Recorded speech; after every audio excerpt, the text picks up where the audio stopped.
Colin Powell once said, "There are no secrets to success. It's the result of preparation, hard work, and learning from failure." And we couldn't agree more. This is Unleash the Champ Leadership Podcast. Unleash the Champ Leadership Podcast. We'll talk to people from all walks of life and pick their brains about their journey, the process, and the ups and downs to becoming successful. You want inspiration and motivation? It all starts here. This is the Unleash the Champ Leadership Podcast. And now your host, Kyle Sullivan. What's going on, champions? Welcome to another episode of Unleash the Champ Leadership Podcast. I'm your host, as always, Kyle Sullivan. And today I have a friend of mine we met at a business boot camp a couple months ago at the time of this recording. And I'm just super excited. I got to hear his story, what he's about, who he is, and the success he's having. I knew I had to have him on the show. Brandon, thanks so much for being on here today, man. Kyle, thanks so much for having me, man. I really appreciate what you're doing to highlight people that are trying to be successful, people that might not be successful yet, but the people that are trying, man. I feel like that's where I was, and I feel like it's really kind of still where I am. I'm just trying, man. I love it, man. I also feel the same way. It doesn't matter the success I have. I still say, man, we're still tailgating. The game hadn't even started yet. Yeah. I love it. Well, hey, let's jump off, man. Tell us a little bit more who you are, what you do, and who you are behind all the who you are and what you do. So give us a little bit of the sauce. Yeah, 37 years old, man. I live in South Carolina, a little teeny tiny town. If you Google our town, it's got a couple hundred residents, but obviously like on the greater side of the town, it's bigger. But from a really small town, and luckily, my mom was from a really big city. My dad's from a fairly big city. So I kind of always had that mindset of like not thinking really small. School was just not really my thing. Like I tried kind of the best I could and then went to college, didn't really work out. And then I just never really found my groove in anything that fit what I've considered to be my skill set, which was kind of a class clown. And so then when I finally, I was working a job, got fired from that job, and then came. And so my granddad actually started a car dealership in 1980. And then my mom and I were just sitting around one time. I was looking for a job and I was like, I don't know what I got to do. Just not really being successful. My mom was like, why don't you sell cars? So I didn't have anything else to do. So I said, well, I'll do it for a year until I find something. And then I was so bad at it that I was like, dude, I'm not leaving here until I'm good. And that was 11 years ago. And so luckily I've had some success. And so I've stayed around, and now I've become obsessed with it to where now my passion now is helping people not struggle. So not have to struggle for so long. I want to get people out of going to the school of hard knocks. Man, all the school of hard knocks to like have zero enrollment, no tuition. I'm all, man. That's powerful. How you grow up in a small town, you're like, okay, I'll just try this thing. Granddad owns a dealership. I'll go do it. And you said something I don't want us to gloss over and head off the jump. Most people would say, I'm terrible at this. I'm going to go find something I'm good at. Yeah. You said, I'm terrible at this. I'm not leaving it until I'm good at it. Yeah. What do you think about you, your makeup, your upbringing? Where do you think that came from? Because that's not typical, man. Yeah. So like, you do these personality tests. Every single personality test I've ever done talks about competitive drive with me. You have a lot of people who like to win. You have a lot of people who hate to lose. I don't know which one I have more of, but I got a lot of both. And even there's a story about me playing T-ball when I was 5 years old, and I quit after the first game because I asked my mom and dad who won, and they said, well, they don't keep score. And I said, well, I'm not playing. So, and I really appreciate them not telling me, hey, it's all about having fun. It's not, dude. It's about winning. Football, it is about winning. Listen, this message, we could end this podcast right here. And a lot of things in the world right now about participation trophies and, it's just for the fun of the game. No, there's a winner and there's a loser. Dude, that is one of the biggest lies parents tell their kids, man, that it doesn't matter. It matters that you participated and you had fun. It's like, that's so far from the truth. So you had this, it seems like, T-ball, were you like 5 or 6 playing this? Yeah. Santee Cooper Sparks was my team. Okay. So how do you think that you've seen that continue in your life? I mean, obviously the story of, Yeah. I'm going to get good at this. How did you, so there's obviously some makeup, DNA makeup, Mhm. but there's still some resiliency. There's some grit that has Yeah. to be developed in that. How did you do that? So, but, I mean, I think I get my competitiveness. Honestly, my dad's really competitive. My mom's only trophy she ever got was a participation trophy in swimming, and she was pumped up about it. So I got a little bit of that of like, I'm going to try to stay in a good mood, but I got the side of my dad that's super competitive.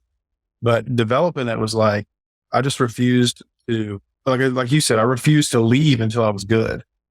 So the common denominator here is where we met was at Grant Cardone's boot camp. And so go back in time, I didn't even know that my mom had trained with Grant Cardone in 1987 until I found him on YouTube, and I showed my mom. I said, I just found this guy, and he's like, I feel like this is the thing I need. It's like really inspiring. My mom was like, yeah, it's Grant. We had dinner before, him and my mom and my uncle and him. I was like, what? And so then she starts telling me about, yeah, we've known him for years.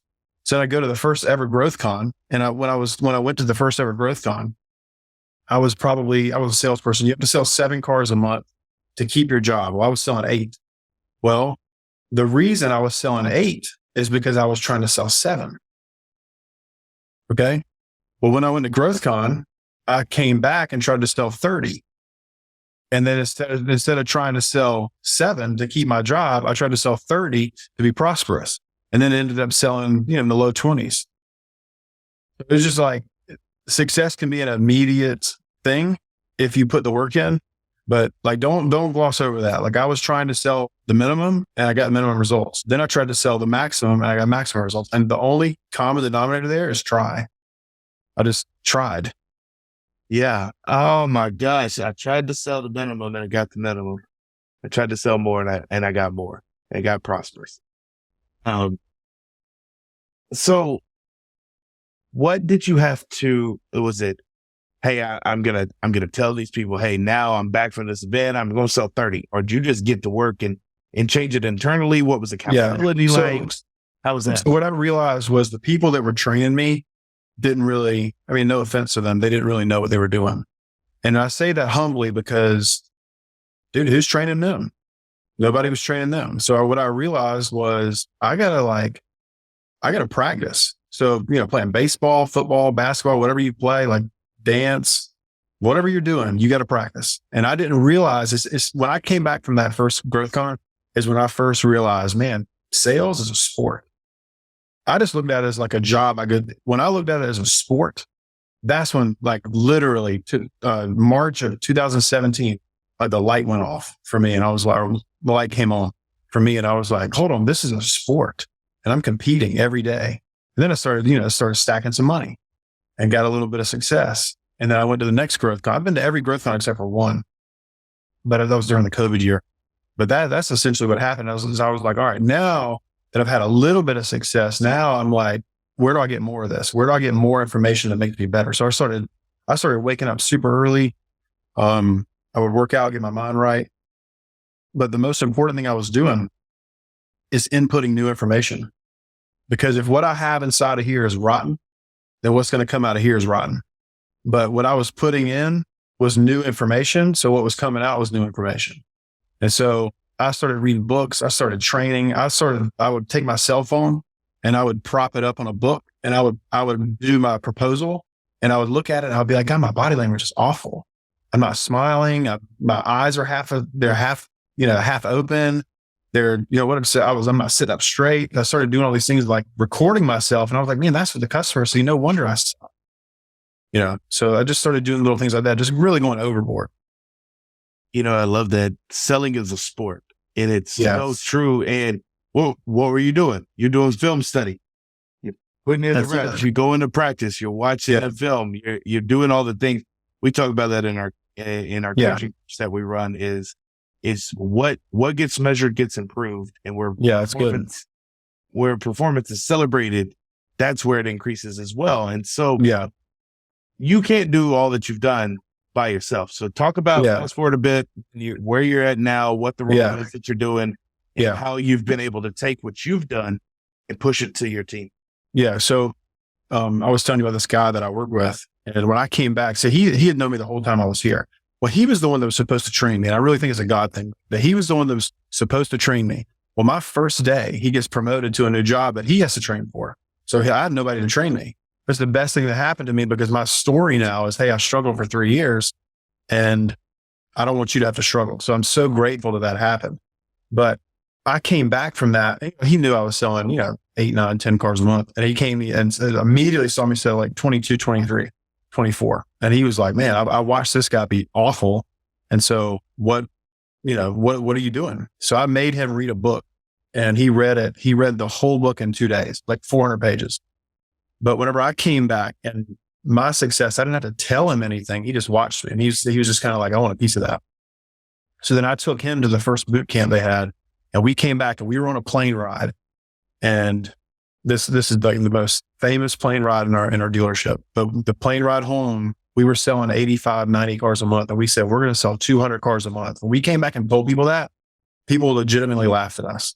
And I said, that's perfect. We need to know who's laughing at us so that we will like in our like short term, we will know who we need to prove wrong. And little by little, those people started quitting and they started leaving. Then we started hiring different people and different people with big mindsets came in. Well, guess what? Last January, now I can say, what was that? That was 6 years later. 6 years later, we finally sold 200 cars. And it's really cool that you asked me that question because in an hour, I'm going to Topgolf in Myrtle Beach because we're celebrating selling 200 for the first time ever. But the vision started in July of 2017. Brandon, I love that you didn't immediately sell 200 cards in a month. Yeah. 6 years, man. So man, you just didn't make the decision and start doing it. It took some work. Man, it's easy. it is how. You know what's crazy too? This is the part they don't tell you about. This is the part like the gurus don't tell you about. Most people are going to quit on you. Like most of our team quit when we told them, hey, we're going to be doing training now. We're going to be doing like every morning. We're going to role play. You're going to get embarrassed in front of your teammates and stuff. I'm telling you, 4 of our 6 salespeople in this store quit. Some of the other ones didn't quit because their manager didn't make them do it. So they stayed on. But then whenever we got to the point where we got so good that our little small store was out selling our big store, that our owner was kind of like, dude, what are y'all doing over there? So then he put the guy that I was telling you about, he put him over that store and then they started doing it and then bam, it just kind of took off.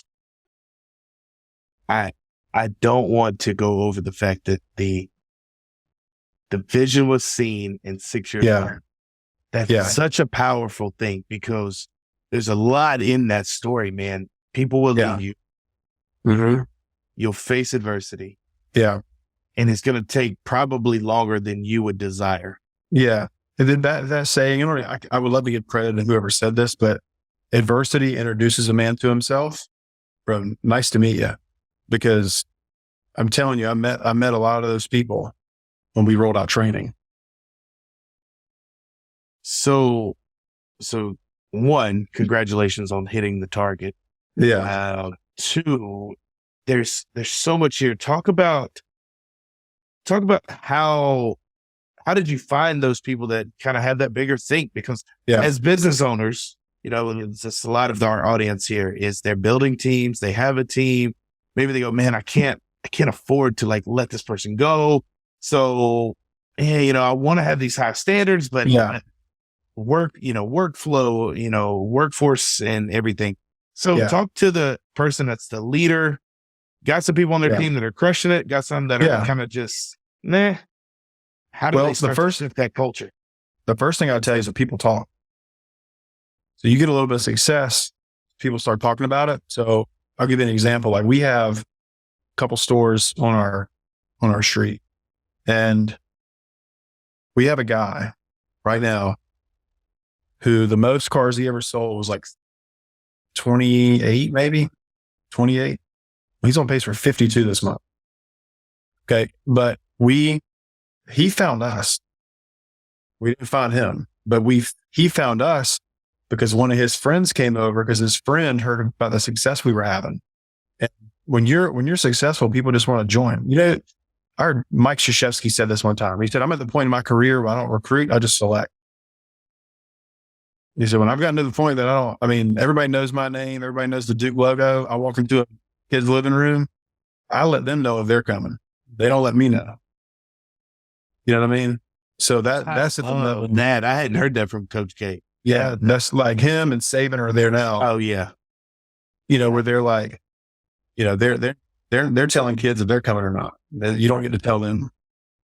Yeah, I love that. And so, talk a bit about how you maintained like the sanity in the midst of your success, because you're not just running a dealership. You're your husband and your father. Like, how do you?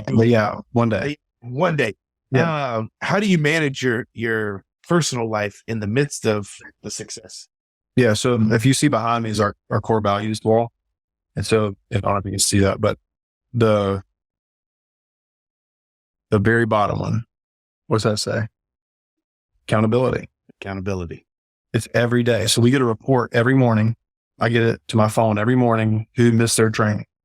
It's hardly ever is it somebody, because that's like, in business and sport or whatever, family, you have open-handed things.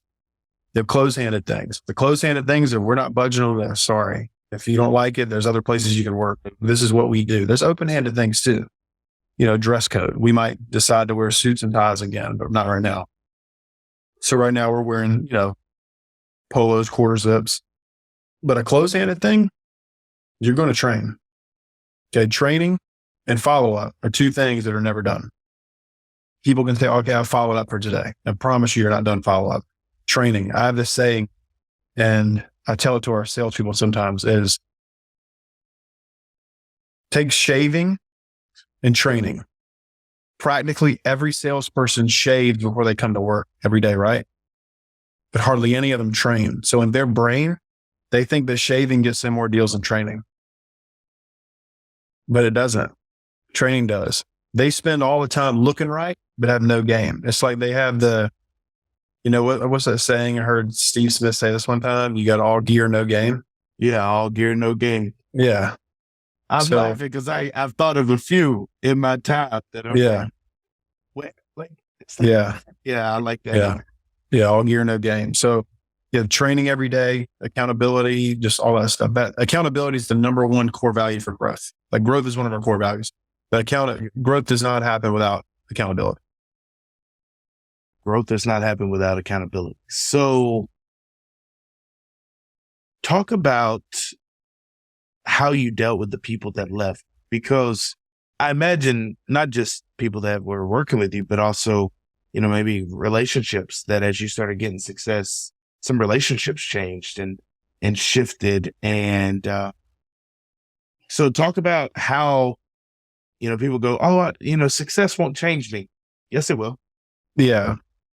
How has it changed you, your relationships, mentality? Yeah, I think it just makes you more of who you are. That's kind of an old saying. It just makes you more of who you are. I've always had a generous heart, but never like any money to give anybody. So like I'm doing a lot of stuff now in my town, like trying to help our school district with like getting better at stuff. And because I've been exposed to some things, like I said, I try my best to have like a big mindset. And so I try to expose people to as many things like that as possible. But I think to go back to your question, I think success just makes you more of who you are. And if you're selfish, you hear people say all the time, man, I ask people in their interview, why do you need to make money? I don't ask them why you want to. Why do you need to make money? And then I always ask them how much you make. And let's say they say 100,000. And I say, okay, and if you made 200,000, what would you do with the extra 100? Okay. Because if you don't have a plan for your money, then we can get into that later. If you don't have a plan for your money, it never ends well. Okay. So, but you take the people that have a plan and the people that don't, they're easily identified. But go back to the question though. What was the question you asked me right before this? So I know in the last 2.5 years of building a business, getting some success, my relationships have changed. Yeah. People that were, what I thought, man, foundational, ride or die farms. Proximity kind of punctured that relationship. And it was hard for me to acknowledge and this isn't what it used to be. Yeah. And so has that been the case for you as you've gotten some more success and gotten some more as your think has gotten bigger? Yeah. Or, I mean, yeah, what's it been like for you? yeah, I think you always, so you can lose friends and it hurts as long as you're not gaining new ones. Okay. So I gained you as a friend 2 months ago. Okay. Well, last week I lost a salesperson. To be completely honest, just wasn't that interested in growth anymore. So if I lose one and gain another, what did I lose? Nothing. All right. So if I can take a small thing and replace it with a big thing, I didn't slow down. So it's when you, just like I said about reading and training, if you're not constantly getting new friends in your life that can be a different type of voice, like we're hanging out, me and my wife are hanging out with two of our friends tomorrow night. We're going to their house and grilling out. I mean, just great example of marriage. Great example. Well, I mean, that's an investment to go hang out with them. It's not costing me any time. It's an investment. Like we'll be better after hanging out with them. So, but we gained them as friends like 5 years ago. Nice. So if I had lost friends and I didn't have them, I would be more sad, you know? Right. That's so true. It's, I talk about there's people that are foundational, they're ride or die. Yeah. They're going to be there forever. Then you have scaffolding. Scaffolding gets up to a certain level. And then as the building grows taller, it just has to be removed. Yeah. Building and the equipment looks foolish. Yeah. And then I have folks that I call in my building materials. I'm not quite sure where they're going yet. Yeah. But they got the potential to build something awesome. Yeah. They can hold something together. They got something. We just don't know if they going in the ground or helping us get there. So what is, you got the success. You talked about record month, both months of this, on track to have it again. Yeah. Man, how do you keep people consistent and not complacent in the midst of all of this success? Because that's a struggle too. It's like, we get, fat on success and then we get taken out. Yeah. Yeah. So I think it's having a vision that you've heard of people talking about moving the goalpost. And that could be like a negative connotation. But so our goal for 6 years was 200. Well, it was very important to us that we move the goal before we hit it. Okay. Because then if we hit it, then what happens? And now what? People say, now what? So when we had a feeling we were getting close before I met you, we moved it to 300. So there's like now, whatever, because we always hit, we were selling 104, 120. We talk about getting to 200, people rolling their eyes. And then, but we were starting to get up to like 170, 180, 190. We're like, all right, we probably need to move this so we don't get the complacency. But I'll go back and say this too. This is something in our business, in the car business. Some of the worst advice you could ever get is when you get lazy. People always say, oh, go buy something. Go get in debt. You know who that benefits? Benefits leadership and not the salesperson. So if you can go, why don't you go invest in something that pays you? That's what I've been trying to tell people lately is like, go invest in something that pays you and then use your job as, whatever. Use your job as your little B word and then go use that money to go invest and make more money. That's it. That's how you keep people motivated is know what their money targets are. I think especially in sales, your job as a leader is to take a target and hold it up. And then it's up to everybody else to shoot the bow and arrow at it. But then whenever you make hold up a different target or whatever, that's just up to you and your business to determine what y'all want to accomplish. But we just decided, we're not done growing. So we just hold up bigger targets. I love that, man. Hold up bigger targets. No one bets 1,000. No one feels on all the time. Yeah. Even with the best of routines, we can feel off.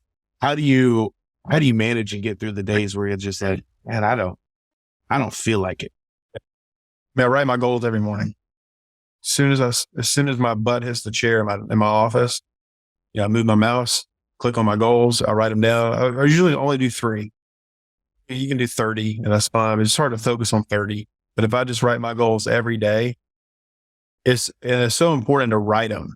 Like I know people that have them but when you write them, it's a reminder to yourself. So every morning, I can't ask for other people, but for me, it's writing my goals down every single morning. Even when I'm off, even on Sundays when I'm not here, I write them every morning.